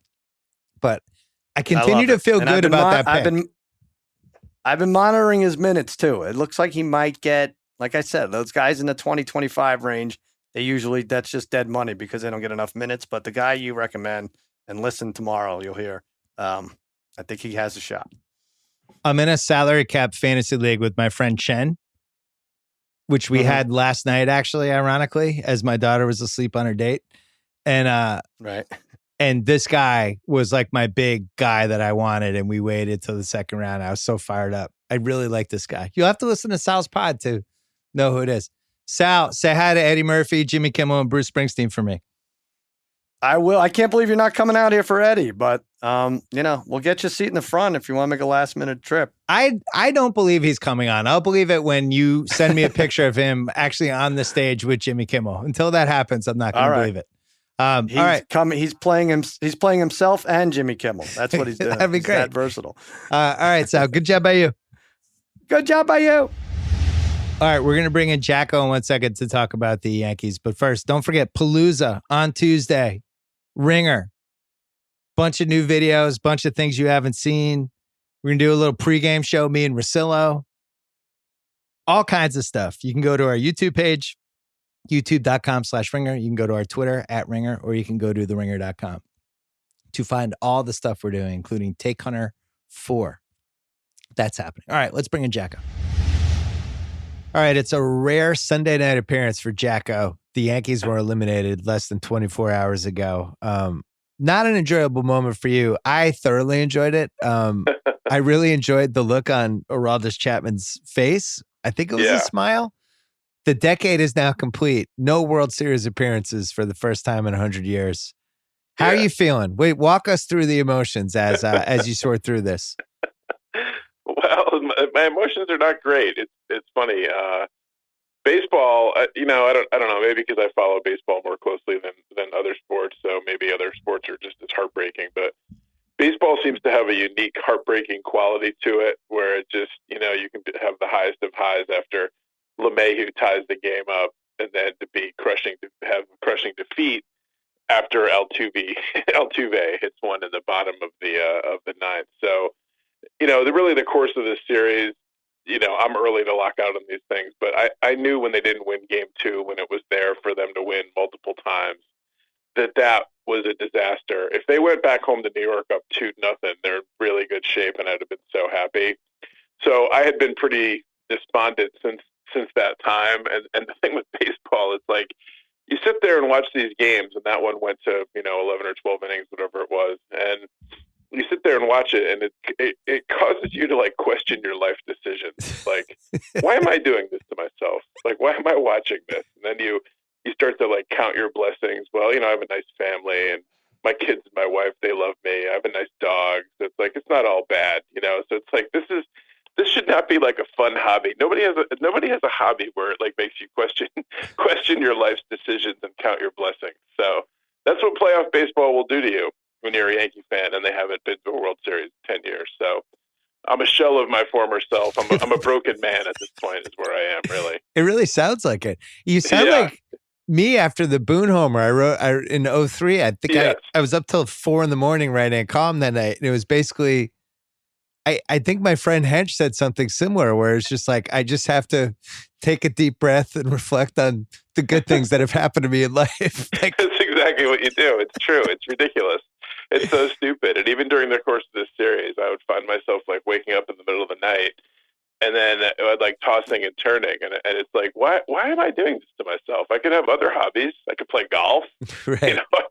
I could make models. I don't know. You could do whatever. I could collect stamps. I could do something that wouldn't make me wake up in the middle of the night and pace the floor in anguish. So, I think you made the right. I had the same feeling after game 2 that they left it on the table, and it was one of those games that just kept going and it kept going and it kept going. Right. And you just kept waiting for one of the two teams to take it, and nobody did. And then Hap came in, and I don't know. It just, at some point there's a pitcher in there and you just go, he kind of feels like the guy who's going to be walking off the mound, sadly. Just have that vibe to them. That's what J Hap was born to be, the guy that's sadly walking off the mound.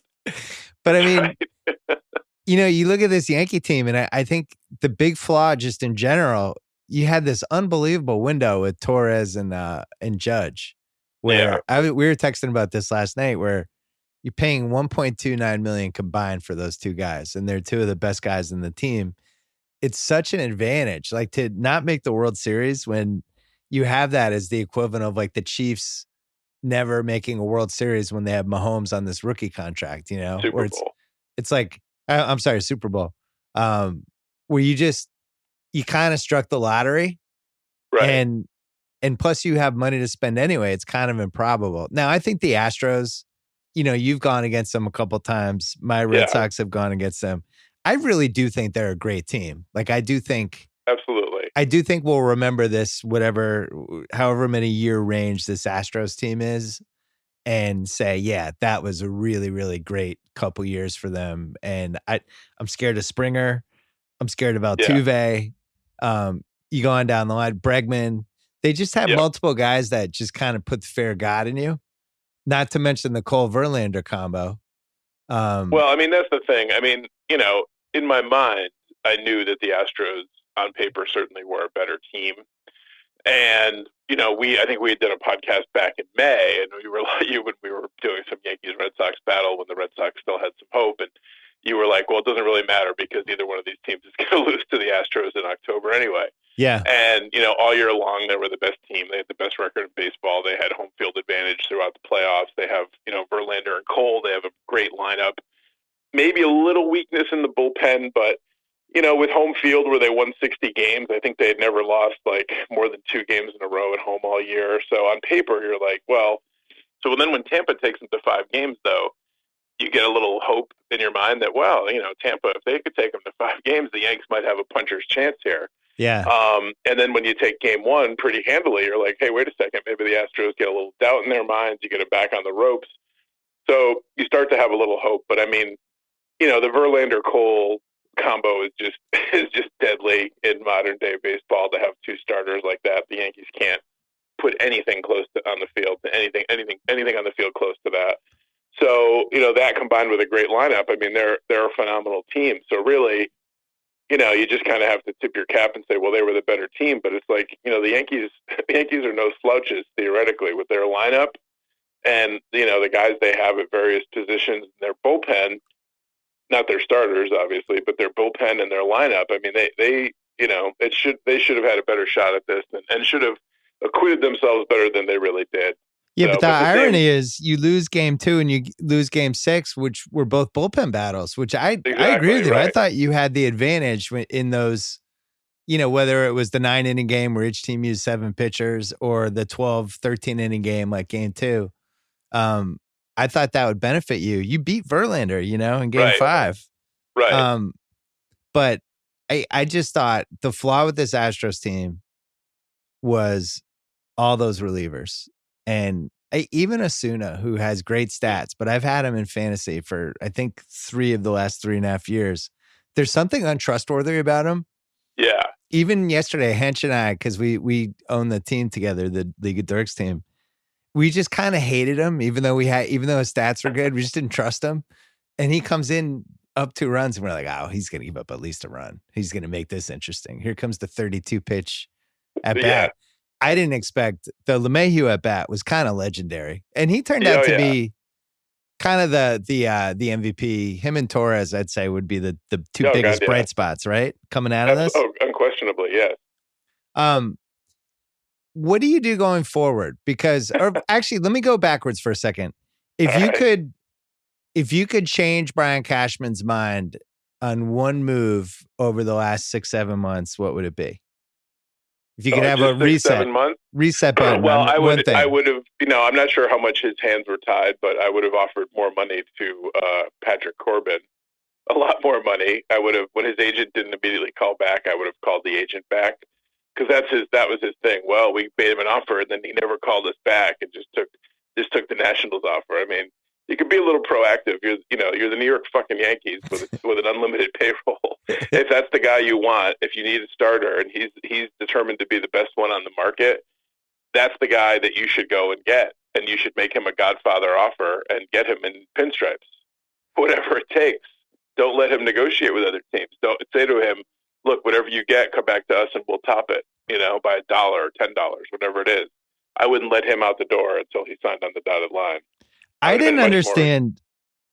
Even when you got him, I was like, oh, man, because he's always kind of scared me, Encarnacion. But then when you get to the actual playoffs and like Luke Voigt, who he wasn't incredible, but I don't know. Right. I just like that guy in big games. Against the Red Sox, for whatever reason, I was always afraid of him when he came up. And I just didn't feel like that was the position you needed to upgrade. What you needed to upgrade was you needed another reliable pitcher. Like the fact that CeCe pitched in this series at all is egregious. Absolutely. I honestly, and the notion that they even had to have a bullpen game, with Chad Green, Chad Green was very good in the postseason. He was very, very good. But if you're the New York Yankees, you don't want to be having Chad Green start a game. And the guy they did go and get and spend money on or made a trade for was Paxton. Who was great in his most recent outing in Game 5, but in Game 3, I guess it was, Game 2, he couldn't get out of the third inning. Yeah. So you had to go to your bullpen early, and it's like as lights out as your bullpen might be, they're overtaxed, and you can't go to them over and over again. Now they held their own, and Houston missed some opportunities. But I mean, what killed the Yankees is what's killed them over the course of the last 10 years, where they can't get a clutch hit to save their lives. And I know all the Ivy League boys that run the team and their computers, they say there's no such thing as a clutch situation or whatever, or clutch is not anything to be factored in. Well, but there are clutch situations. I mean, when the Yankees have the bases loaded and Didi Gregorius comes up and Houston switches pitchers and he swings at the first pitch and grounds back to the pitcher, that's not great. I don't know what analytics say, but you know what John O'Connell says? That's not great. Not good. Not good. When Judge comes up and strikes out numerous times with guys on base, when they have multiple guys on base and they can't do a goddamn thing to put any kind of pressure on Houston to tie the score, to take a lead, to maybe put some doubts in Houston's mind, they can't get any kind of a clutch hit. So you say, like, well, yeah, the Yankees have Torres and they have Judge and they're not paying him a lot of money.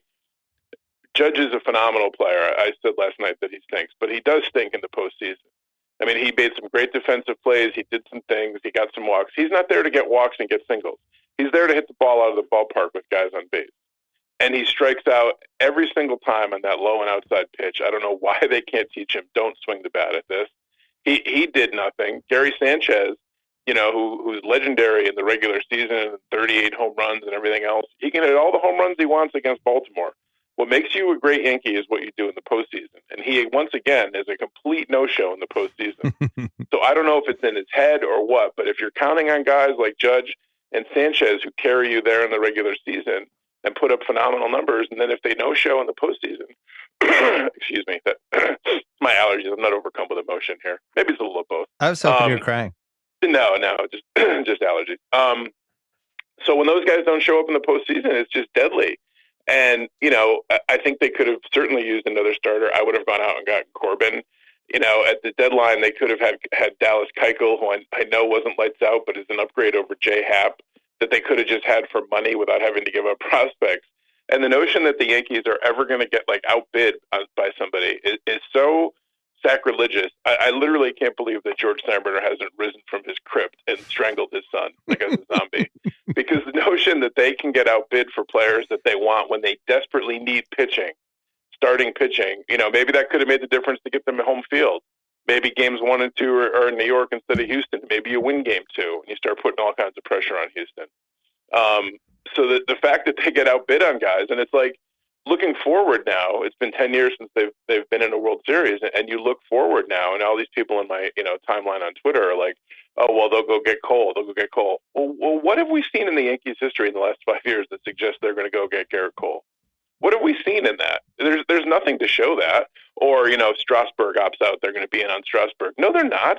They're not going to spend any money, and what they're going to sell you on is, well, we've had a lot of injuries, and we were set back by injuries, and we didn't have Severino all year, and now we're going to have a full year of Severino, and Jordan Montgomery is going to be back, and they're going to pitch you on Davy Garcia, this prospect they have, and that's what they're going to sell you on. So the notion they're going to go get Cole and they're going to go get Strasburg is ridiculous. And even if they did get those guys, I don't have any confidence they would do what they do with the teams they currently are on, because the Yankees go out and get Sonny Gray, who's a Cy Young candidate.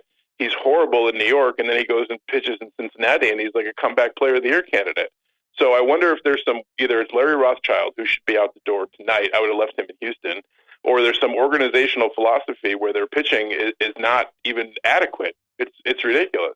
And Paxton, who was supposedly phenomenal, wasn't really lights out until the second half of the year when he suddenly turned it on. But the first half, he was not great. So I'm not sure what their analytics boys are doing in terms of pitching, but they need to upgrade the software on that. You look around the American League, the Red Sox, I mean, whatever they do with Betts and Martinez and Sale and Price, aren't getting any younger. The Red Sox are still going to be the Red Sox. They're, a fantastic organization. They're not going anywhere. Oakland is good. If the Angels are apparently the favorites to get Cole, so if you have Cole and Ohtani and Trout, suddenly you're a dangerous team. The Twins just won 100 games. The Indians are always good, so it's not like, well, the Yankees will just, they'll beat Baltimore 47 times again next year and win 105 games and waltz into the postseason and no problems. I mean, they can't. The White Sox. White Sox have a lot of dudes too. Right, the White Sox have all kinds of prospects. I have some good news for you. Yeah. Next year is the last year you have to pay Jacoby Ellsbury. Well, that's good. I've got that going for me. That's 21.1 million finally expiring. Yeah, sadly, it's only the second year we're going to be paying Aaron Hicks on his 7-year contract to hit 230 and be injured, and it's only the third year of Giancarlo Stanton, who couldn't even run to first base. I was going to ask about old Giancarlo. Yeah. What are your thoughts through 2 years on the Yanks for him? I'm not the biggest Giancarlo fan. No, I literally don't understand how this guy who's like this, Greek god physique. And I know everybody's going to be like, well, you know what it is? It's steroids, PEDs. Save your tweets. Just save it. I'm not in the mood. Save it. So how the guy cannot run to first base as a professional athlete without ending up on the DL, or the IL, for multiple days and weeks. How he plays in game one, he eventually hit a home run, I guess, in game two, I think it was. And rounding the bases, somehow he injures himself. I just don't understand that. I'm not even close to being a professional athlete. I'd like to think I could run 90 feet without being in the hospital. I have a question. Out of his 72 at-bats during the regular season, what was your favorite? It's hard to pick just one. They all were so good. There's two elephants in the room. I'll do the first one first. I don't feel like you believe in Judge.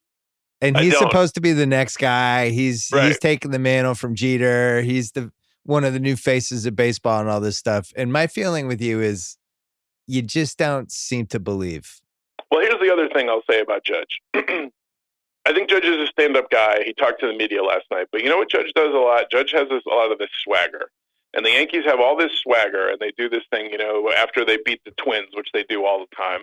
They're handing out championship belts to Gleyber Torres, and they're walking the walk. And on Twitter, they're like, we're going to defend the Bronx. And, when they're playing the Red Sox, he's playing New York outside of their locker room and everything. And everyone's like, rah, rah, that's great. You know what you have to do if you're going to do that shit? Back it up. Get a hit in the postseason. Get a big fucking hit. Get a clutch hit. Do something in the postseason. Walk the fucking walk. Everybody's good at talking the fucking talk. Walk the fucking walk. Do something. Derek Jeter and the Yankees of the 90s, they didn't talk a lot of smack. We're going to defend the Bronx. Jeter never said anything. You know what Jeter did? He produced in the postseason. Yeah. You know who did talk a lot? Reggie Jackson. You know what he did? And I'm not a big Reggie Jackson fan remotely.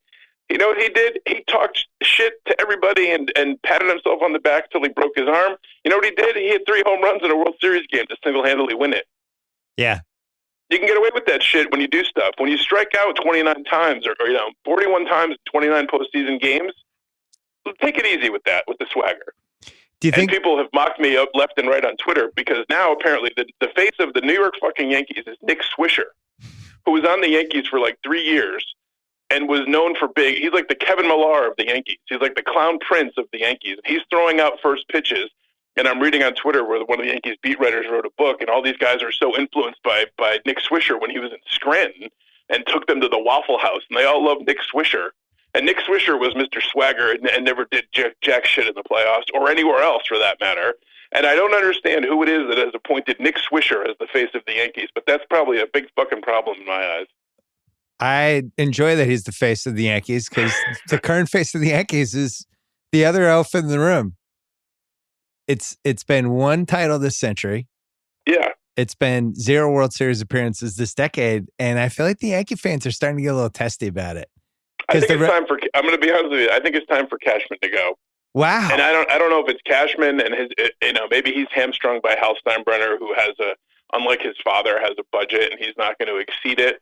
But they're the kings of analytics, and we have all these analytics, and you hire Boone to be the manager, who has as much say in decisions as I do, probably less. And he gets told what to do by the analytics boys, and the analytics boys have their computers. And so far, that approach is not working. The Larry Rothschild, Aaron Boone analytics crew ain't working because the New York Yankees, with their payroll and the level of talent that they allegedly have, should have at least been in a World Series. I'm not even asking you to win one. Can you be in one? I think the Stanton trade really hurt them because it seemed like such a smart trade at the time, right? Well, that's the thing. I mean, they basically gave him to them. And the guy was, reigning NL MVP. You start to, salivate about the notion of him and Judge back-to-back in the lineup. And, who would turn that down in retrospect? When you're the Yankees and you can afford to pay anybody, why would you turn that down? But yeah, it's worked out disastrously. Didi Gregorius, free agent? There's no way they're going to bring him back. Any farewell words for him? What's that? Well, I enjoyed Didi. I thought it's crazy to think he's the guy that replaced Jeter, and it was like, oh my God, who's going to replace Jeter, and how do you fill these shoes? He more than adequately filled that role. He had numerous big moments in the regular season, but he's another guy that completely, and he's recovering from Tommy John surgery, but he's been back since like June or July. So I'm not sure we're going to use the injuries as an excuse anymore, but he was terrible the second half of the season. Terrible. And he was horrendous in the postseason. Just horrendous.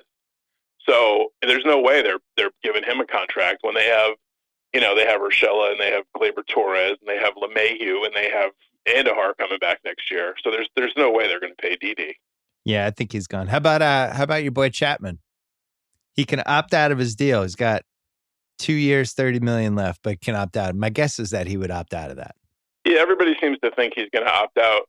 I mean, everybody was killing him for the smile or whatever, and ironically, I really wasn't, because I think he was just like, that was just like a shock thing, like almost like a shock, like, oh my God, what just happened? Like, Yeah. I don't know, just complete shock. I can't kill him for that, and I like Aroldis. He's been like, I'm on a first name basis with him. I like Aroldis. Like, he's my buddy. What the hell's wrong with me? I like A-Dog. I was just saying to him this morning. I like Chapman. I don't understand, and this may be a Yankees philosophy thing. When you can throw 105 miles an hour, throw the ball 105 fucking miles an hour. And if you get beat when you're throwing 100 plus, tip your cap to him. Don't fucking get beat on your second best pitch, a slider.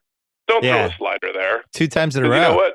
In Yankees lore in 1996, Mark Wohlers, who was the great closer for the Braves, he gave up the home run to Leyritz to tie the game in Game 3, which turned the whole series around. He did it on a slider. Don't get beat on your second best pitch. Well, throw the ball 105. My guess is he's out, and Betances blew out his Achilles, so he's no longer an option for next year too. So the vaunted bullpen depth might not be the same. He's also a free agent. So, you go from the bullpen depth that was their strength. If they're probably going to. I mean, I don't know if Chapman's going to opt out. I suppose he's going to. He's definitely going to. He will definitely make more money than 2 years, $30 million.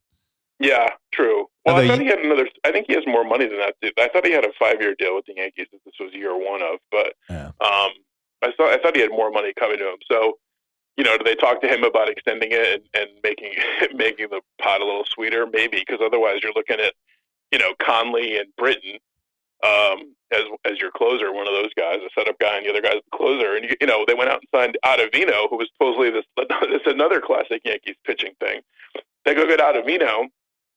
Excuse me, who in Colorado was unhittable. And I'm watching these videos when they signed him, and his slider, and it can't move. It moves everywhere, and nobody can hit it. Well, they hit it pretty good in the postseason because he couldn't get anybody out. Yeah. And he's another guy that came in and was like, wow, if I was to face Babe Ruth, I'd strike him out. Well, why don't you try to strike out the number 8 hitter for the Astros before we go after Babe Ruth? How about that? Can we do that before we start swaggering all over the place?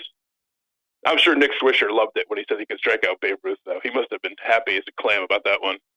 At what point do you just can you no longer look back at the 20th century and just look at the 21st century? Because I look at the Red Sox, at the rate they're going, never. I have to continue to look back to the 20th century. Obviously, a drought for the Red Sox in the 20th century turned out not great, like maybe for the last 82 years, but 21st century has been really enjoyable. Right, absolutely. Yeah, I can see why you had a want good to live in time. the present. Yeah, right. I'm I try to look at the now, the here and now, JackO. I don't know if either of our teams are winning the World Series next year. I mean, we have the Red Sox, the Sale extension. I know nothing would make you happier than Mookie Betts leaving the Red Sox. The schadenfreude of dumb things happen to the Red Sox is really what's starting to drive you as a Yankee fan, which is interesting because that used to be what drove me as a Red Sox fan, just hoping bad things happen to the Yankees. Reversed. It does feel like a role reversal. It does, and it's horrendous. It's awful, and right now, it's only 24 hours, so it's all very raw. And I'm like, why do I want to put myself through this again next year? What am I going to get all excited because they're going to, win 15 games against the Orioles and 12 games against the Blue Jays and split with the Red Sox and they're going to win 90 plus games and we're going to do this all over again next year? I don't know. Of course, come February, I'll talk myself into Zach Britton as the closer and I'll be all gung ho. But wow, right now I'm questioning my choices. A broken JackO. Before we go though, I was thinking with Giancarlo Stanton, maybe some yoga, maybe lay off the free weights. Maybe go to like a yoga vegan diet, talk to some actresses in Hollywood out here and just try to reposition the body. Maybe not have so much bulk. Maybe like a little hot yoga. Hot yoga. That's a good idea. Dave Jacoby does hot yoga. A little hot yoga, like that. I think, loosen things up. This is the thing. The old baseball players in the old days, they never lifted weights because they said it ruined you. So who are you going to root for in the World Series? Who are you rooting for in the World Series? Oh, I'm rooting for the Nationals. Come on, Joe House. Got to go with the Nats. Well, House is on a run. I mean, the Caps last year, the Mystics last month, and now the now the Nationals. It's all coming up House. Unbelievable. JackO, thanks for popping on a Sunday night. My pleasure. Nothing makes me happier as a baseball fan other than when the Red Sox win than when you're very upset at the Yankees. So this was great. Talk to you soon. All right, bye. Take care. All right, thanks to Sal. Thanks to JackO. Thanks to ZipRecruiter. Don't forget to go to ZipRecruiter.com/BS. Thanks to Square. It's more than just a little white card reader. It's a whole system of tools built to run and grow any kind of business, from point of sale and payroll to invoices and online stores. Go to square.com/go/BS to see all the ways you can take your business from square one to whatever's next. Don't forget about Palooza. It's coming Tuesday. Go to youtube.com/ringer or follow at Ringer on Twitter, or just go to theringer.com and get all the videos that we're putting up all day Tuesday, including a bunch of stuff and a little live event with me and Russillo as well before the first game. So that's all coming. See you Tuesday.